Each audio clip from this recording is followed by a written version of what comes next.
சீட்டு கழட்டி விடல, சீட்டு அந்த இடத்துல அவர் வந்து அட்ஜஸ்ட் பண்ணுறதுக்கு ஏதோ ட்ரை பண்ணிக்கிறார். அந்த டேங்கில் வந்து விழுந்துருக்குது. அது 13 வருட வண்டி. அதிமுக ஆட்சியில் புதிய வாகனம் வாங்காதனால தான் இந்த நிலைமை. இப்போ 7000 பேருந்துகள் வாங்குவதற்கு முதலமைச்சர் நிதி ஒதுக்கி டெண்டர் விட்டாச்சு. கிட்டத்தட்ட 300-350 பேருந்துகள் பயன்பாட்டுக்கு வந்துருச்சு. படிப்படியாக பேருந்துகள் தயாரிக்க இப்போ இந்த பேருந்துகளில் பழைய பேருந்துகள் மாற்றப்படும். இந்த ஆண்டே 15 ஆண்டு 14 ஆண்டு பேருந்துகள் மாற்றப்படும். அதனால போக போக இது சரியாயிடும். இந்த ஆண்டுக்குள்ள எல்லாம் சீராயிடும்.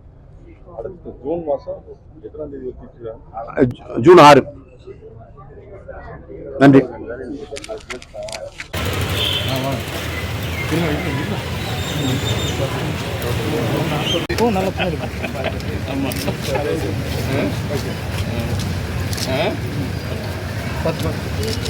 ஆனால் அப்படி வந்துடும், வண்டி இப்படி வந்துருங்க. அவ்வளோதாங்க, சைடில் வந்து